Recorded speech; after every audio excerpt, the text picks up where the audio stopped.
Hello, and welcome. Our Tuesday evening live. Each and every week, we take live questions from parents, athletes. I encourage you. We do these Tuesday events in order to answer the questions that are currently on your mind, not questions that I think are relevant, not questions that I think athletes want to hear, actual questions that I receive during the course of the week or the weekend, and I try to get answers to them. And I've compiled and kind of paraphrased and put them together into the top 10. You're a parent, you're having probably the similar questions that many of these parents have asked. I also want to take a few minutes, first and foremost, to let everybody know the Pro Line balls, they're all back in stock, the softballs and the baseballs. I get asked by a lot of people, can they be used in cages without machines? And the answer is yes. You can do soft toss, front toss, side toss. They can also be used with fungos for ground balls. They're great to eliminate fear, put more confidence, and instill more confidence in your student athlete, especially at the younger ages. And like I always say, if they're good enough for the major leaguers, they're good enough for the little leaguers. So make sure you use the ProLine code down below, get your 15% discount. Now, next, I want to let people know I today put something out on social media. I think a lot of people were asking me why.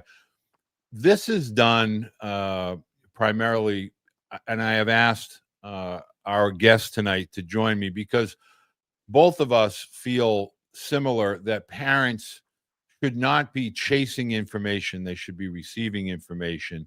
There's no bad guy. High school's not the bad guy. Travel ball's not the bad guy. College coaches aren't the bad guy. I think the better informed that athletes and parents and families are, the better decisions they can make. So on that note, I wanted to let you know, after listening to lots of parents, I wanted to get Coach Rob Bruno, NorCal, really, over how many years, Rob, with NorCal? Over 30. 30, right. So, this is not an adversarial, Rob and I will exchange text messages. We'll go back and forth. Did you hear this? Do you know that? Or whatever. But we help each other. So there's no, what I call villain in this game. So, Rob, I first and foremost want to say thank you for taking the time to join me tonight. I know it's a very busy time, but I'm hoping that you can help me with some of these questions because I think it's good to hear it from someone that is a seasoned veteran within the industry with regard to the network of college baseball. Well, definitely happy to be here. Number one, it changes daily. This stuff changes daily. What was important last week might not be important now. And it was interesting. We had the signing letter of intent a week or so ago, and the reality is, as you know, about 2 years ago, they gave up the letter of intent. Right. There's no true NCAA letter of intent, and it's like that was a big deal. Right. That was a big deal for those kids to sign that. Right. I think that sucks. I mean, but see, nobody believes that. Now you say it. I had somebody. Again, I don't care. It doesn't matter to me. But I try to tell people there's no such thing as a LOI with regard. And then, I saw this guy sign one, and that. Well, okay, it's ceremonial, but I'm glad you said that. And I think it is good for the kids because they have worked hard, and the family does deserve that moment. And it doesn't have to be Division I. It can be Division II or III, or anything. If you're going on to play college, what an accomplishment. And so I truly, and I agree. What they're doing, they're signing the financial package, right? So they're doing that, and that's still about the same time. I think also if a kid is an official walk-on, he's got a roster spot, something like that. I'm fine with them signing also. Right. I think it's something a ceremonial deal where they've worked hard for that, and let's celebrate it. Well, I think what's important to understand is a lot of the parents that take the time to go through that process, I think they understand, that it's been a long journey. And, this is, just their 5 minutes, 10 minutes, their photo. I think they'll obviously look back on this as a life moment within the high school process, but it's really Yes, just the beginning, as you and I both know. correct. The best is in front of you with regard to getting ready and playing at the college level. Now, I do also want to say this.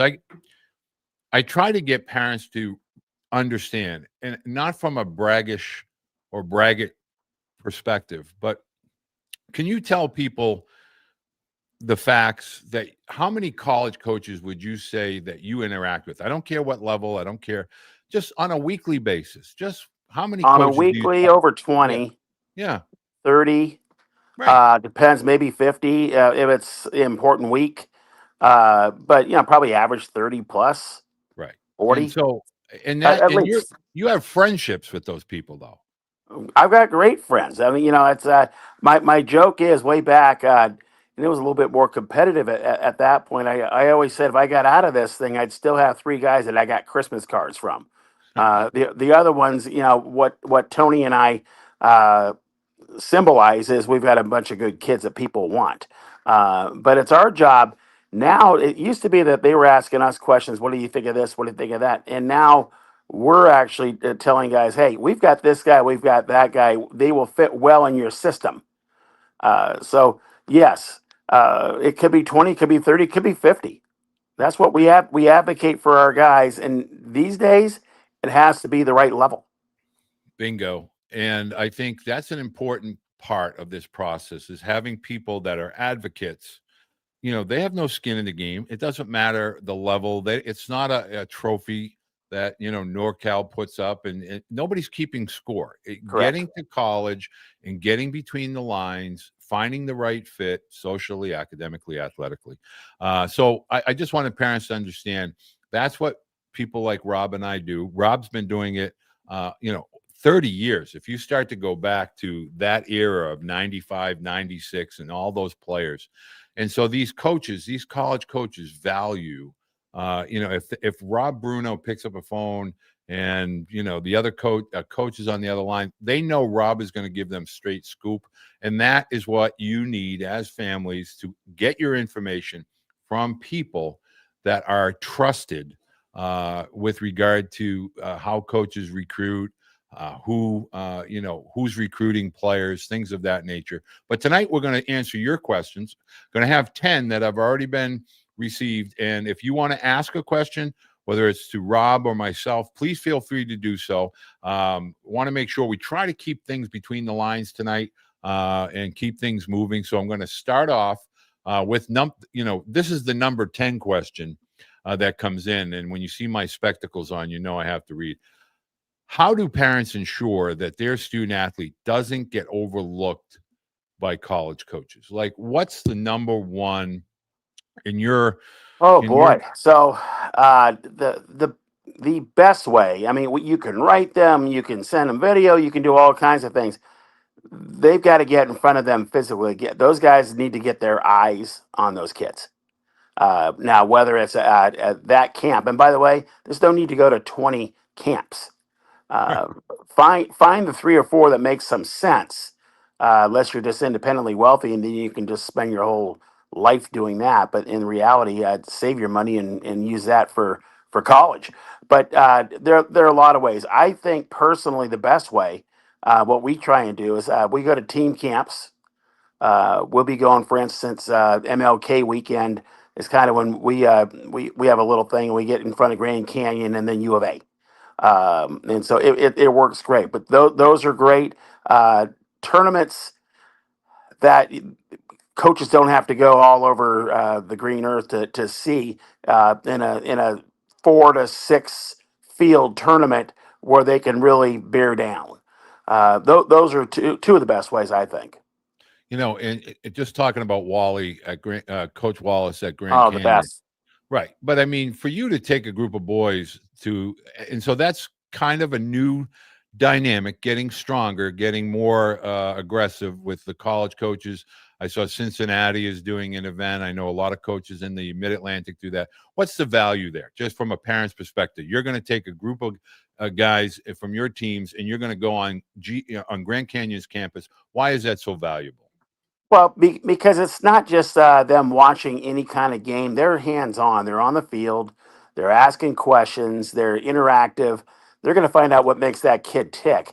They don't see that on a video. They don't see that unless they can see them in person. How they interact with their team, how they interact with their coaches, how they interact with the Grand Canyon coaches. So they're looking for a full package. And I mean, I just think that's wonderful information for parents. The travel ball world, I talked to Andy with the dirt bags, talked to, baseball it depends on your geographical area, but a lot of travel organizations now are doing team camps, and on Yes. occasion you'll get a couple of teams, maybe four, could be six, and they're playing games on the campus. So it really allows the coaches, not just at Grand Canyon, by the way, but there could be some JUCO coaches there and other coaches within the area geographically to watch that. Okay, so I want to continue on these questions, and I'm going to try to get them all in. How do you get an understanding of a program's track record for player development facilities, in post-college opportunities? Now, I assume they're talking about professional baseball, and I'm sure you have your opinion on that, and I will as well. So the question really is, should there be a focus on the college that you're choosing with regard to keeping players, graduating players, their player development, the facilities, and those that have the opportunity to go on to play professional baseball? So, as we know, what are college coaches? What's their job is to sell their program, Right. first of all. So, the best foot forward is always going to be the case. What I would tell you, Jim Rollins Sr., Jimmy's dad, gave me the best advice 30 years ago. He said, "What I like to do is I like to go up in the stands and I like to sit by the parents, and not just the parents of the best kids, but the parents of just, and maybe it's like the bench warmers. Listen to what they're talking about. You're going to learn so much just doing that. It's incredible." Now, there are facts and different things in there as far as graduation rate, that type of thing. Definitely, I would be asking about their alumni association and how that works. Those things are huge. Again, we talk about pivoting to a 40-year decision. So find out who sets you up for life, not just who's going to use you for a year or two. And I also want to encourage, find some alumni that have Yes. graduated from there, whether they're in your community or they're in the local community at the school, and really ask them what their experience like was at the school. And again, I want to say this. I'm going to say it in a different way, but we don't, as parents. I'm a big believer in baseball is a part of your student athlete. It does not define your student athlete. So we don't want to make the student athlete's identity strictly baseball. It's all facets of the college experience. I really try to get parents to understand that, because if anything ever were to happen from an injury perspective, does your student athlete like the school? Do they like, the community, things like that? But I think Rob nailed that. Listen to current parents and student athletes that are at that program now, and I think it'll give you some really good insight as far as how the program is, uh, with regard to the current athletes that are there. What are some of the biggest mistakes families make with regard to NCAA eligibility? What are some of the common pitfalls? Mm. Maybe the rosters are too big, maybe academics they're not following. But in your experience over 30 years, Rob, what do you think are some of the biggest mistakes families make with The regard families to, make. right, for Oh boy. eligibility, with regard to maybe pitfalls? You show up on campus and you get caught off guard. I think eligibility wise, I'm not sure. I'm going to answer it in a little bit different way. But you've got to take notes in the whole recruiting process. They're saying, "Hey, we're going to give you this much and this much, and we're going to guarantee." It used to be with some schools, it's going to be a 4-year guarantee. It's no longer. So you've got to know exactly what you're walking into. You've also got to understand that they might have 40 plus. There's a rule where you kind of get a tag on you, to where you're kind of like a get out of jail free kind of tag, and they might have 50 guys. coming in, even though everybody knows it's 34. So you better know who's keeping 50, 55, and who's keeping 38 to get down to 34. That those are big things as far as I'm concerned, because it does if you've got 50 guys and you're a freshman and you're playing against 24-year-olds, you're not going to play much. And I think it's important for parents to really to ask questions pertaining to, what is your belief with regard to high school athletes? How many athletes are in your incoming class that are coming in from high school? When you plug holes, are they typically coming from the JUCO? The number one thing to understand, and this is really all of college baseball in today's, like I will tell you, and Rob, I'm going to ask this question before I Yes. ask the next family question. Okay. JUCO baseball is no longer anything remotely resembling what it used to look like. The talent going into JUCO baseball is insane. I see it all across the country.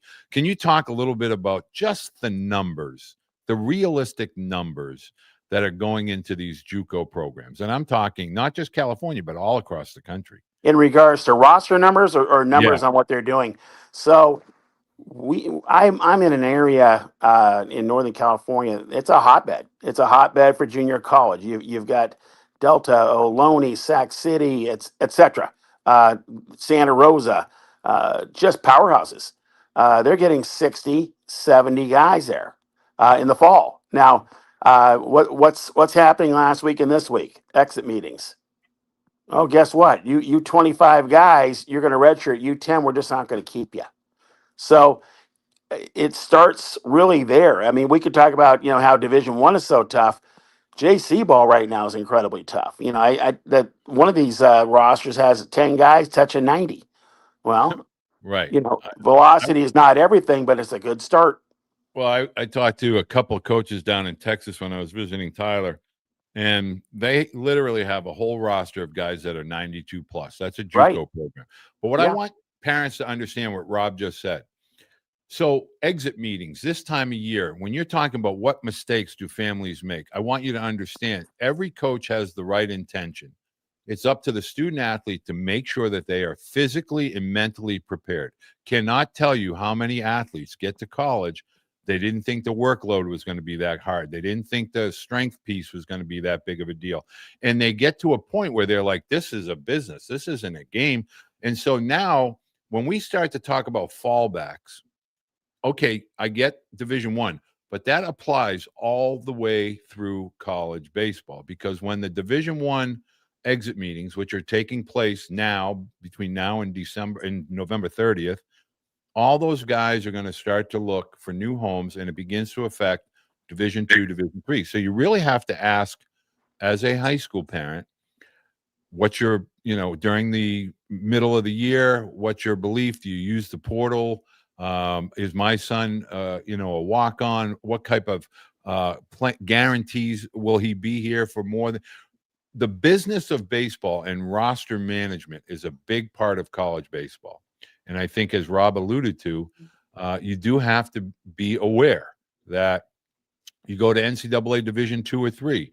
They may have a developmental team. They may have a JV team. They may have a 60-man roster. I talked to Drew Bailey, and he's got 55 guys. Those schools are rewarding, applications, and they want to keep athletes. So you may have to do the JV developmental program. Have realistic expectations. Would you agree with that, Rob? Keep your expectations. 100%. But you've got to go in knowing what's going on. You can't just go in blindly. Right. You've got to say, hey, where do I fit in this equation? It's huge. Getting back to a little bit of the JC stuff. Now, exit meetings are happening at D1, right? And they're happening there. Guess what's going to happen? Bounce backs are going to be going to the JCs at break. And that's another big deal. If you're going to go to a junior college, go to a place where you're going to get playing time. That's the whole idea.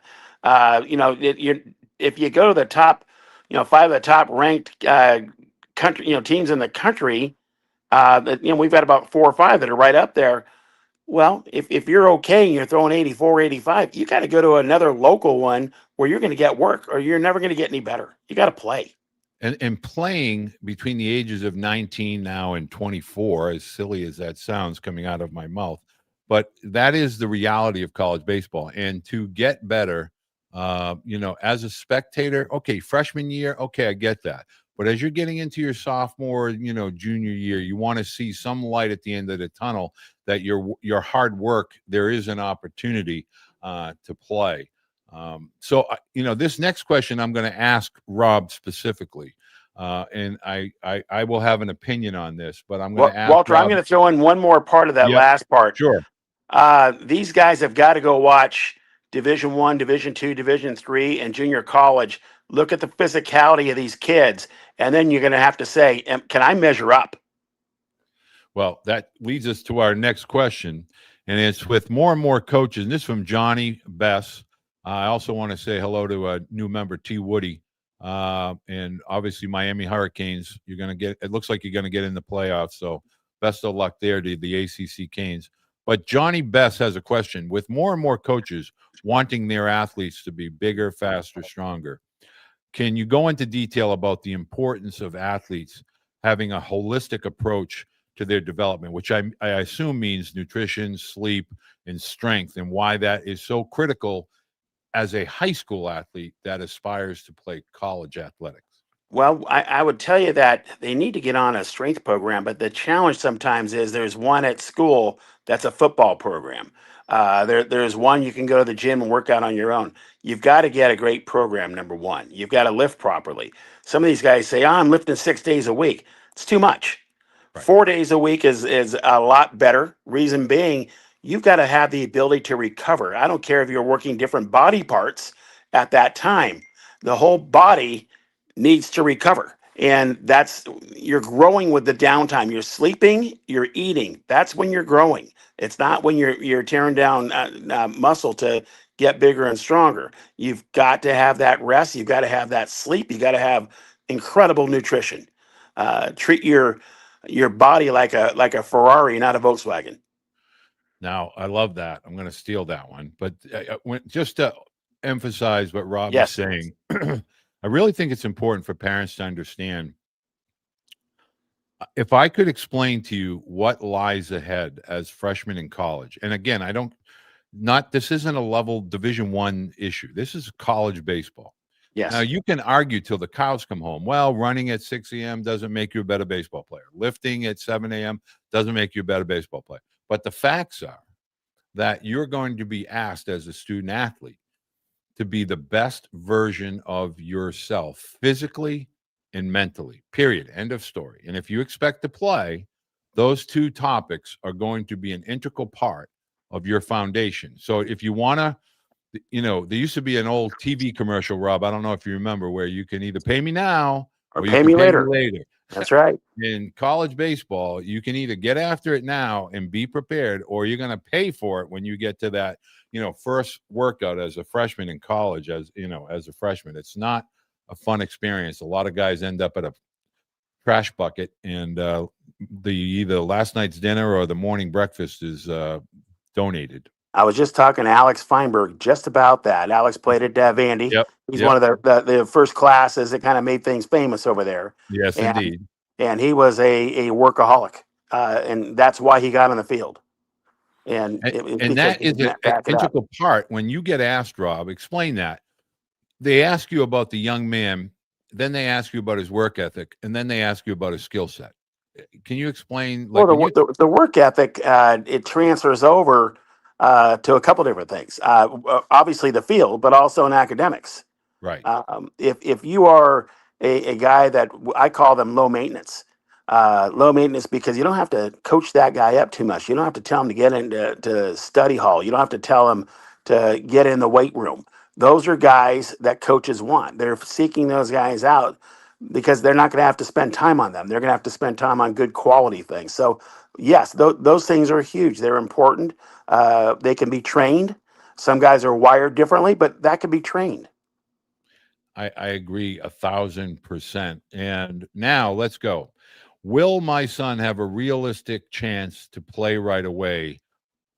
Or should he be expecting, to kind of do the time of watching and observing, especially in light of the age parameters that we're now dealing with, and also the potential with the fifth year. Now, I know the NAIA is scheduled a vote for April of 26 with regard to the 5th year there. But Mhm. what should the expectations be for the incoming high school athletes with regard to playing time? If we're talking, let's start with Division One. Yep. Division One, very few freshmen have ever started, ever. This it's not like a new thing. Maybe some arms that midweek, Sunday, mid level, great. But the reality is, a lot of freshmen at that age or that system, Division One, Division Two, Division Three, they're sitting anyway. So what they better do though is they better be ready, because when they're called on, they've got to perform. That's the biggest thing. Are some guys going to make the lineup? Sure. Are they going to they're going to DH and maybe they're going to catch the third game, something like that? Great, that happens. But it's not usual for freshmen to come in there and go and get 80% of the innings. It just won't happen. So you better be ready, because we do know this: there's attrition. Guys get in trouble, guys get injured, everything else. So you better be prepared. Well, what I want to add to that is I want parents to understand. I talked to Steve Holm. He's an Illinois State head coach, former Great big guy. leaguer with the Giants. Great guy. He's a California guy.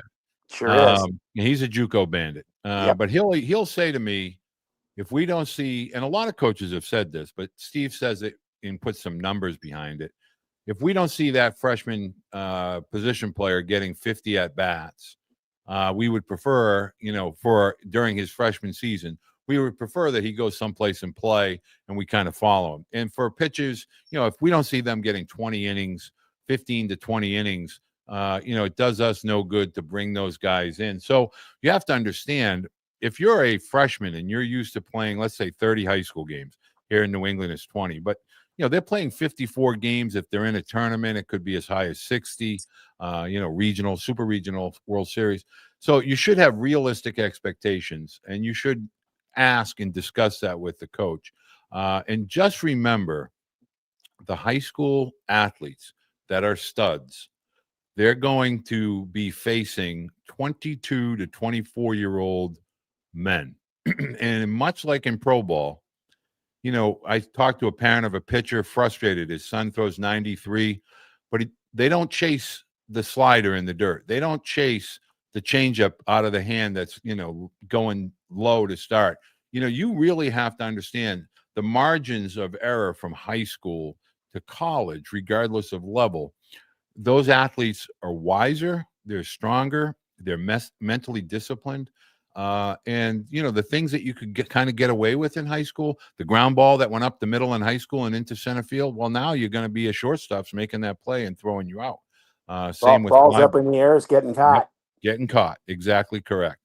All right, here's our question, and I think I know I have an opinion on this, but Rob, Okay. how many freshmen, just a ballpark percentage, do you think are being paid?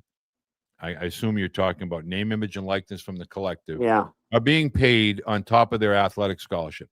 Would being offered 25 to 50K on top of your scholarship be considered a great opportunity? To me, that answer is affirmative. Like, hell yeah.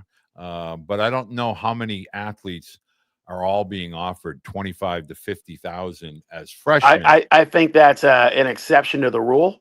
Right. Are there some guys? Let's face it. Let's go right to the SEC, and then we'll go to the ACC and Big Ten, Big 12. But mid levels, they're not getting paid like that unless they're just special and they're trying to buy them before they can go to a Power Four.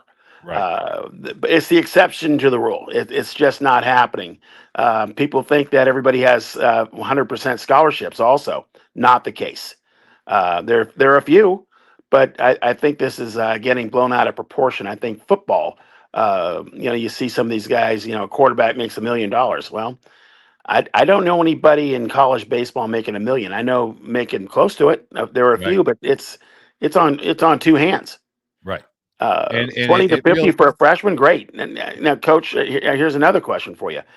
If you look at some of these guys, some of the old school guys, and they're saying, I'm not going to reward freshmen when I got juniors and seniors that are absolutely killing it for me. Let Right. them wait a year. Right.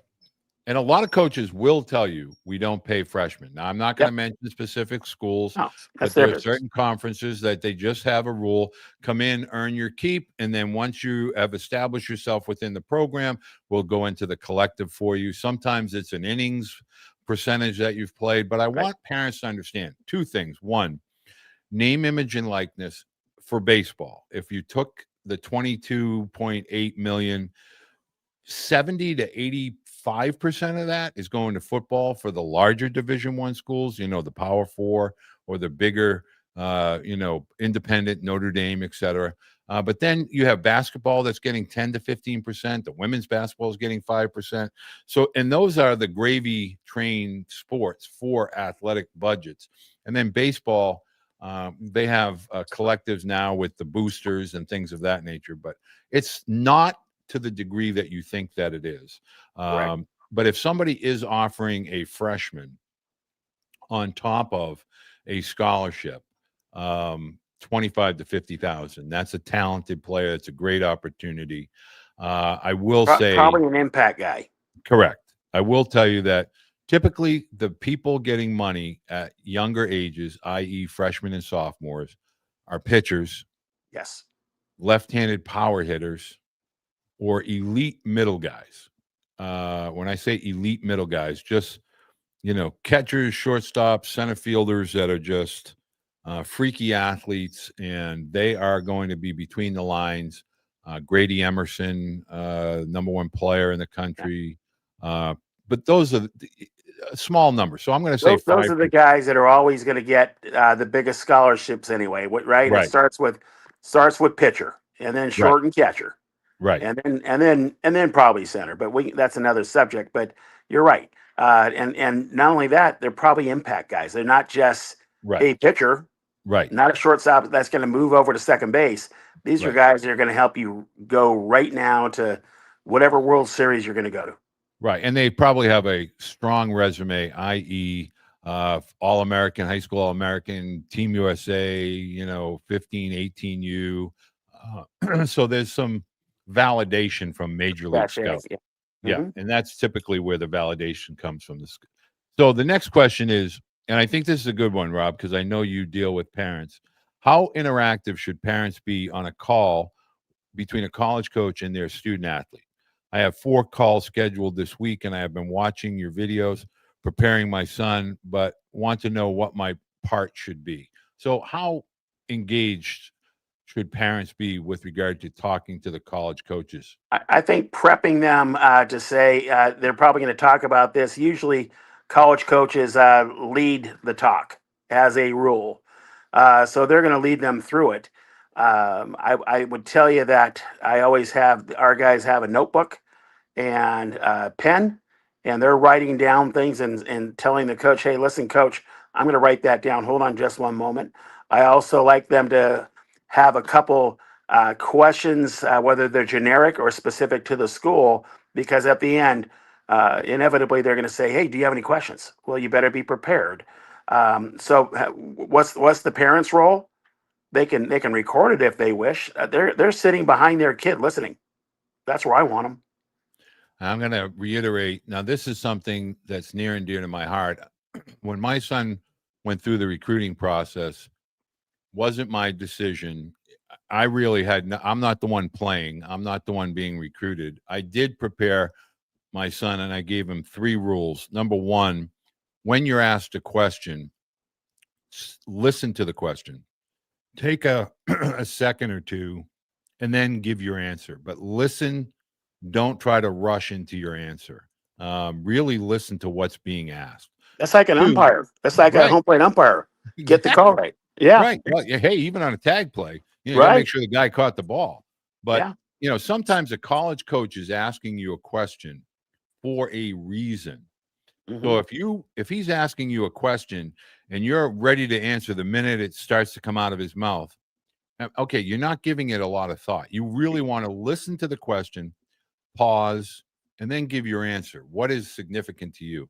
The next thing is, when you're talking to a college coach and he asks you a question, your priority should be, what are the academic supports like? What's the training staff like? What's the training? Who's the strength trainer? Things like that. You don't want to ask about what's my uniform number? Where can I hit in your lineup? When do you see me getting between the lines? Because that's really not separating yourself. What you're trying to do is learn big picture. College coaches do not want to know what you've already done for NorCal or your local high school. They want to know what you're looking to do for that college program, what you're looking to do in college baseball. What does college look like to you? Big campus, small campus. They're looking to see if you've given thought to what college looks like for you. Because over and above baseball, there's students, there's faculty, there's campus security. You're going to interact. So they need to know that you're going to be a good representative of their program. So always remember, no matter what level, no matter where that college is located, if a college coach is reaching out to you and they think enough of you to pick up a phone or text or call, always take the time to listen.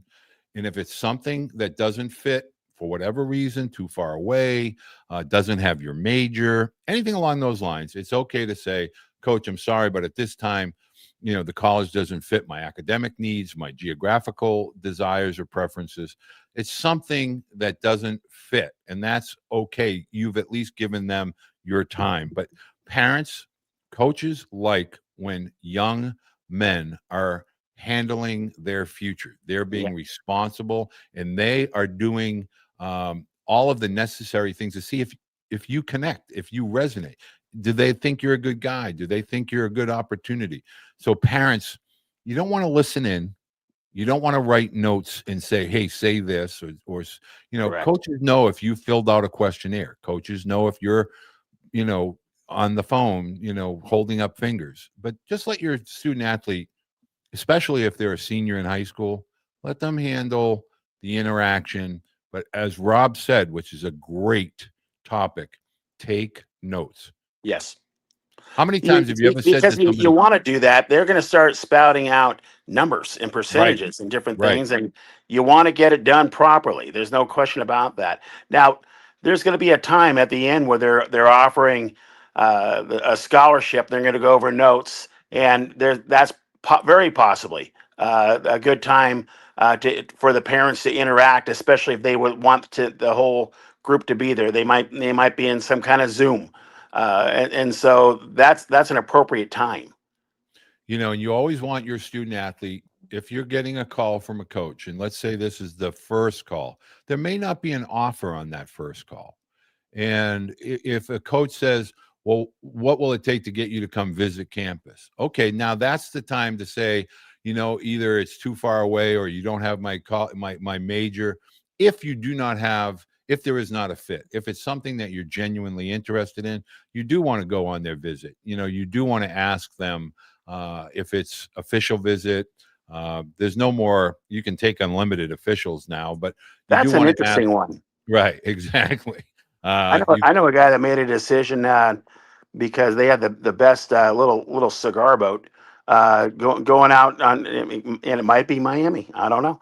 But long ago, they don't do that anymore because the guy passed away, unfortunately. Know that, all those stories. We've got a couple great ones. But what a great recruiting deal that is. Well, there's a lot of schools that have really great official visits, but you want to ask that question, and always ask your student athlete with the pencil and paper, if he uses the word our offer or our opportunity, is it and then he says walk on, is it a preferred walk on with a roster spot? Is it just, hey, we'd like you to come and be a walk on and give it a shot, give it a bid? Or is there a roster spot and they're going to help you get a financial aid package? Also, really important before I move to the next question, ask if they're a school that can combine athletic and academic. Huge. If they do offer athletic scholarships. Some schools can, some schools can't. Different story for a different day. And financial aid also. Correct. So you got to ask them if they can package that all together, athletic, academic, as well as other. A lot of the privates, they're very difficult because they're a lot of money. Unless you have a lot of money or no money, they're very difficult. So they try and go out of their way to make sure academic, athletic, and then financial. And Right. combine it all, you can usually put together a pretty good package. We got two more questions here, Rob, and the next one is, can you give us a couple of indicators that a college coach or a college staff is sincerely interested in a student athlete? Like, how do we know if it's real or if it's Memorex? You know, like what should a family look for as far as engagement that really lets them know that, yeah, this coach really has a sincere interest in our student athlete? You mentioned it a little bit earlier. One of them is they want you on a visit, and it's an Right. official visit. But if we want to go back a little bit more than that, I know it's old school, but handwritten letters, or even if it's a text, they mention you by name. We saw you at this specific place. We loved you here. Not like I had to call a coach the other day because the kid's a senior and it's a pretty good school. And I said, "Do you know him? Because I'm not going to have one of my guys go to a camp just on a whim when everybody just signed." Those are the things you have to watch out for. There's a lot of generic things, but you kind of start getting a feel for what's real. They're mentioning you by name, but again, I saw you here. We liked you here. We think you could be a good fit. We'd like to have you on campus. And the official visits, that's a big deal. That means they've got skin in the game, getting you there, putting you up in a hotel, etc. I think parents, you should always be on the lookout, as Rob alluded to personalization. If Hmm. it looks generic and there's nothing with a specific detail, hey, we talked to Rob Bruno, we saw you at this event. If there's not a specific detail with regard to wanting to get you and your family in and meeting the staff or things like that. The other thing is the personal, direct, handwritten note. Most Yes. college coaches, if they're going to take the time to call you, contact you, it's going to be frequent. It's not just going to be a one and done. They're not going to ghost you if they're calling you on a regular basis or within the parameter post August 1st of your rising junior fall. And don't ghost coaches on the same note. Like if a coach is taking the time to call you, don't leave them hanging. Just if you say to them, Coach, I'm going to talk to my parents, I'll get back to you within a week. Make sure you're crossing that T and dotting that I, and make sure you follow up, because you never know if something doesn't work out at another school and that school had real interest. It's hard for you to go back to that coach or that staff and say, hey, it didn't work out at so and so I guess I'd really like to come here. You want to be common courtesy, common sense, always make sense for student athletes. Make sure you're communicating clearly and effectively with college coaches. Two-way street there, right? Two-way street. The coaches cannot leave those kids. After a while, sometimes you're gonna have to just cross that young man off. That's okay. Give him a little text. Say, hey, listen, we think you're a great kid. We filled our spot. Right. Now, same thing with the players. First thing they need to do if they make a decision is they need to call every single college that's been in the recruiting process and thank them profusely and say, I really appreciate it and I respect you guys. I'm going another way. And that comes in handy for a lot of reasons. First of all, when you play against them, they're going to respect you, shake your hand, say, hey, you were a great guy going through the process. Secondly, one of those guys might be one of your next coaches because college coaches jump around. They have a coaching carousel for a reason. Well, I will tell you, the coaching carousel every year is pretty consistent in May and June. So just always remember, the recruiting coordinator at School X could become the head coach. Dan Tischler was a recruiting coordinator at Boston College. Yep, Now he's the head coach at Wheaton College, Division III. good guy. And a great guy. And same thing with Jason Schulman. At Georgia Tech. He was a Division III athlete. Now he's a Division I recruiting coordinator. Yep. And so you really want to know that, hey, the Division III guy today could be the Division I guy tomorrow. So don't burn a bridge. And as Rob said, make sure, I tell all the families that I work with, if your son chooses a school and there are 4 others that he has to say no to, no text, no email, make sure you pick up a phone and call. They understand it's part of the business. They win, they lose. That's part of the big boy world. But you got to be a big boy in the world. Sarah Antonelli, I think this is a great point, and I want to address it. Rob, Yes. some schools are getting pretty good at the direct message, writing emails, sending DMs. How do you know whether they're authentic or not? So in today's social media world, everybody gets a DM, everybody gets an email. They get followed. Right. Right. But it tends to happen if you go to certain events by some of the bigger events across the country. Your name is on a mailing list. How do they know if it's a genuine letter, genuine direct message, or if it's just if it's just a camp offer? Right. Right. How do they? How do they? It's a very similar to the last questions we had to a certain extent. Let's say they're DMing, I'm more familiar with Twitter. So they DM you in there. Great. Hey, what I'm looking for there is not just follow and just kind of lurking, but hey, we saw you here. We have interest in you here. They initiate something on their own. And players can initiate. Hey, I saw you follow me. Have you seen me play? Get right down to the nitty gritty and use. I tell our guys, use Twitter and all these different things, Instagram as your resume. That's your resume, and sometimes you're going to have first opportunities, and it might be your first interview, so to speak, and it's going to be there. And so that's how you use that. And I do talk with a lot of coaches. You can also use Baseball Blue Book, free profile. Yes. I talk to a lot of the college coaches, and they will say to a man. Now, a lot of baseball, not just college, but if we look at Major League Baseball, look at the managers. They're 35, they're 38. College baseball, a lot of young coaches. So they're familiar, what I call, with the game. So they watch and they pay attention to social media and they interact with guys. And so I do want to say to parents, the number one thing, when you have a video that's pinned, try to keep it like 60 to 90 seconds, but don't have that video show anything other than what you're absolutely phenomenal at. Like if you're a power guy, show some really big boy hacks and really making good, strong, loud contact. If you're a pitcher, hey man, let them see a couple. They don't need to see a whole game, but if you're making a video and you're pinning it, don't make it 5 minutes with music. Show them what they came to see. Show them the good stuff, the best in that video clip, and let them. Walter, don't you think that the videos they are absolutely, they need to be an impact thing, right? Immediately, all you're doing is grabbing attention, wanting them to see you, and that's all it does. They're not going to this is not the COVID era. They're not going to recruit you and sign you based off a video. They need to see you, but that grabs their attention. Then they say, "Hey, we like you. We need to see you," because they've all got to put eyes on you, right? They've got to put eyes on you.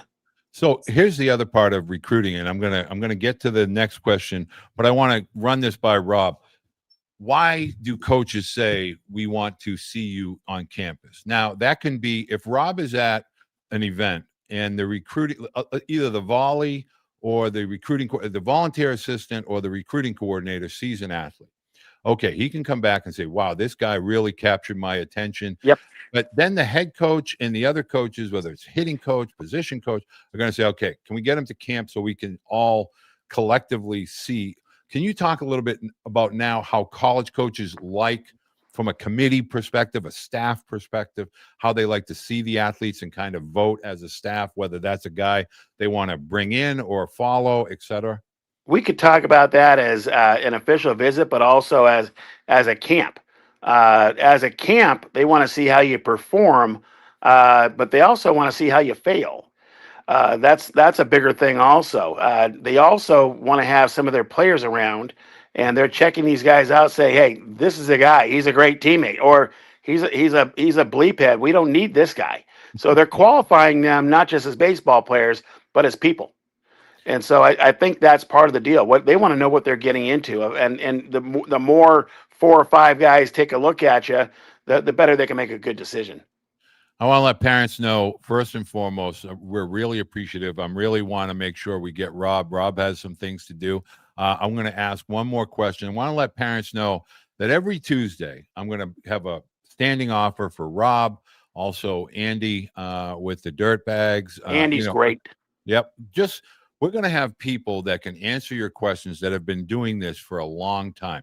There is no adversarial relationship with good baseball people. Respect good baseball people. It's as simple as that. This isn't a competition. Rob's been doing this a long time. Guys like Andy, Ohio Warhawks, Scorpions, Jack Crescent with the Knights. A lot of people have been doing Another this for a great long one. time. So what we want to do is simply get you answers to your questions. And so on this last question, okay, I guess I'm going to have to go 2 questions. We can go. I'm fine. I got about 15 minutes. Okay, I'm going to ask you this question then. If you could kind of put a time capsule in today's world now, when does college recruiting really start? Like really start? And then conversely, when should you start preparing? I say you're preparing from 8th grade through your junior year. You're preparing now. Right. Yesterday. Right. Exactly. Bigger, better, faster, stronger. 8th grade, 9th grade, 10th grade. I would say the true recruiting, because they can really lay eyes on you, and now you're a little bit more mature, is that sophomore summer. I think that's a big key. You can, of course, earlier, but guys are usually more mature. They're a little closer to where they're going to be, and that's why I like the new rule: no contact before August 1. And most people stick to it. The great majority. But most. That's why I'm going to qualify it. But that sophomore year, I think, is an important year. That's the time where there's lots of different events, lots of different things. They can see how you perform, and you're a little bit more mature than you were as a freshman. One of the things I want parents to understand is if you're looking at an academic school, regardless of the level, whether it's Division 1, 2, 3, doesn't make a difference, even NAIA, academically, those schools, I call it the Patriot League, the Ivy League, the Nets Cats, John Hopkins, Emory, etc. They generally will wait until the completion of your junior year, like a Stanford, a Vanderbilt. Why? Because they want to see the transcript from a pre-read perspective. The junior year is typically the most challenging academically. They also get an understanding of where you are with regard to your class rank, what your curriculum has been. They want to see progression. I always tell parents, don't chase AP and honors as freshmen and sophomores if you're not ready to handle that. A's and B's, and then work your way into the AP and the honors with regard to the high academics. And then they start to get aggressive during the summer of your rising senior fall. As Rob alluded to, some of the bigger athletic programs are following the summer of your rising junior fall. If you don't get a call on August 1st, you don't need to panic. It's okay. You're not in the wilderness alone. They're simply going to follow and see your progression. And I want to make sure I emphasize what Rob just said. Strength training and preparation begins yesterday. If you haven't started, tomorrow is a great day to start. But I want you to understand you can't play catch-up ball with regard to strength or size or foot speed in a year. So if you're a junior and you really haven't spent a lot of time in the weight room or the nutrition or sleeping, or you can't just try to put 4 years into 1 year in your senior year. So the sooner that you start, I think one of the greatest quotes of all time from either Chris Martin, I was Chris Martin at LSU, strength coach. Sleep is the best supplement. And oh, by the way, it's free. And so enough guys do not understand the value and the power of restorative sleep, 8 to 10 hours. So I cannot emphasize enough when coaches come on here, physicality, speed, size, strength. Okay, when do you want to start that? If you want to wait till your junior or senior year, great, but you should really get on that yesterday. I was watching a little video, one of my old players, Matt Couch, University of Texas. Matt's, I looked at that picture, I'm thinking, Matt, you were skinny. Look at you. But he was talking about how important rest and sleep are for recovery. Reset your body. Here we go. And it's crucial. It's crucial. And that he's at Texas, for those of you that University of Texas, yeah, he's at the University of Texas. Okay, David, how many agents? Now I know what you're saying, but I'm going to advisors. I like that word better. How many advisors used to help families with the recruiting process? We have solid general knowledge of the process, but do high-level recruits, my son is a possible one, use them? Okay, Rob. Now you probably act as a program, as a liaison and a guide, advisory role for your athletes. Is that something that you think? I think you are beneficial, so I'm going to say this so you don't feel awkward saying it. But do you think it's more beneficial to have somebody such as yourself helping parents navigate with regard to all the various college programs? With our parents, I think it's not just me. We've got Tony's phenomenal, Anthony Gonzalez. We've got guys that are really, really educational, knowing, the ins and outs. And we've done this for a long time, but that's not every program. I'm going to tell you that we also supplement our knowledge because my background is I know the Division I guys from California to Florida. Do I know every Division II or III NAI? I'm getting there, but I'm not an expert. There's certain times where having an advisor is fantastic, especially if he says, you know what, I want to go to the Northeast and I want to go to an academic school, and I'm going to tell him, I don't know.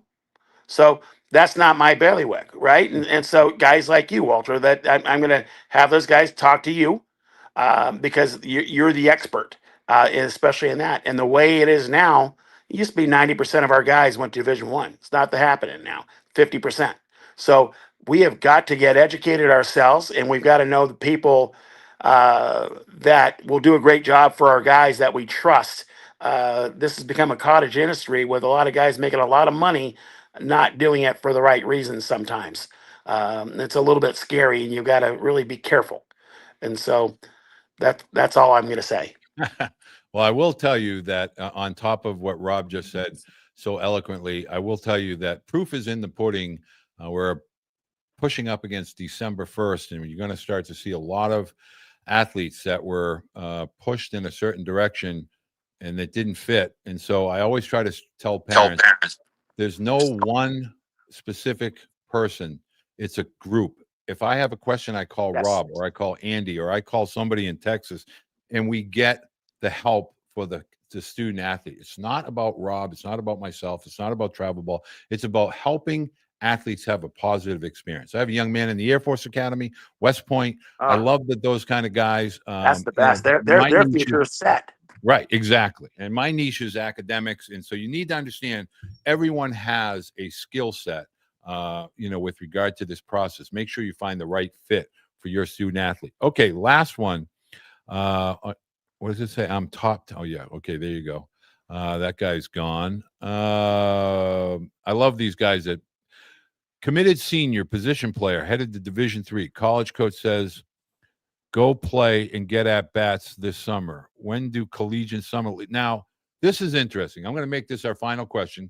Rob has been generous with his time. I want to say thank you to parents, but Rob, I think we are going to see, my opinion only, we are going to see high school seniors and JUCO players in a new formulated college summer collegiate league. I think there's going to be more and more coaches that will want the older high school players competing against the younger college players to get college at bats, college innings.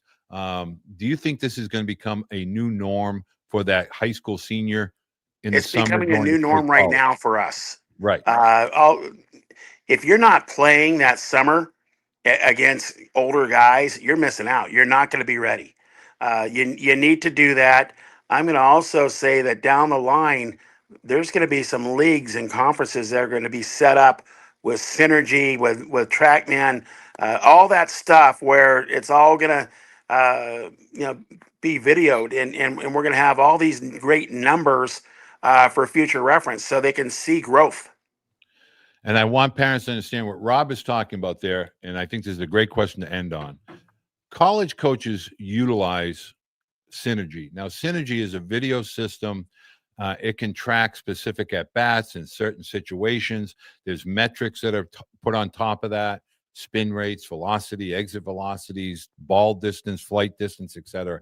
But this is how they monitor and recruit, because that's how they follow athletes, and that's why they want college athletes, because they can literally see a young man in the portal. They can go to Synergy, punch his name in, boom, they're going to get one of those fields that young man played at, had Synergy. They have video. It's coming to summer baseball. Need to understand technology, major league level, not as many physical scouts, a lot more eyes in the sky with regard to video, television, captures and things like that. That's becoming, technology now is becoming an integral part of recruiting.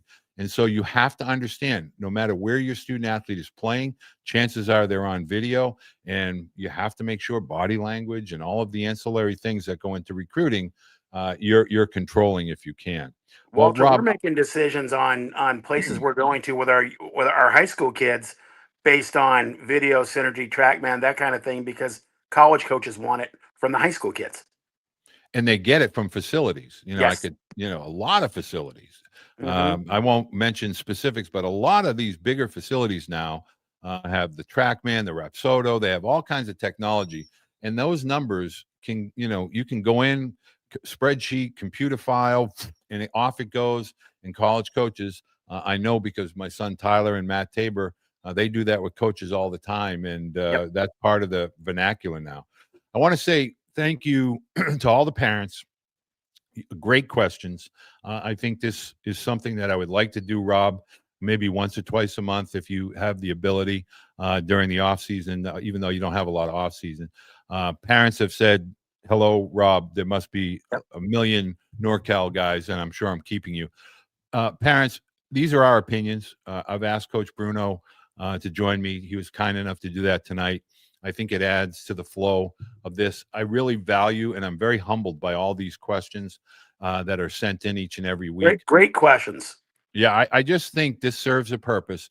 And our sole intent, and I'm only speaking for myself, I think Rob will agree, the more information you have as a parent, the better informed decision you can make, the better experience your student athletes will have. You should not be looking to bounce year 1, year 2, year 3, each school. That's not a great way to go through college. You can go to JUCO for a couple of years and then a 4-year school. But I'm just talking about trying to go to a school for one and done. It's kind of a tough experience on our children, and I think we should be more cognizant of that. I So think Rob, you need to make better decisions in the start. bingo. That's the biggest thing. That make decisions that make sense for you as a person, not just as a baseball player. And I also want to say to the person that asked me a question about travel baseball and incentives, Rob Bruno's he will forget more tonight in his sleep than a lot of these programs that pop up, and they will never be able to assemble the knowledge and the relationships. This industry, trust me, those that are good people, they tend to have good friendships with the right people. So when you're a parent, remember where you're getting your resource, who your resource is, who you're getting your information from, how much experience do they have, because just placing an athlete, you want someplace where your student athlete will find a fit for 4 or 5 years. Rob, thank you so much to you to join today, and let me know about your availability. We'll do it. Not We just can for talk next once week. a month or whenever. Yeah, that'd be That works great. fine. Tuesdays at 5 for my time. Perfect. Perfect. So everybody, next Tuesday we're going to have Andy on from the Dirtbags. He's gonna join us, and we're going to talk a little East Coast stuff. But Rob, thank you so much. I greatly appreciate your time, Captain. My pleasure. I'm going to go video a couple of my guys at an indoor facility. And that's what Rob does almost 7 days a week. I can assure you of that. Thanks, Doesn't Rob.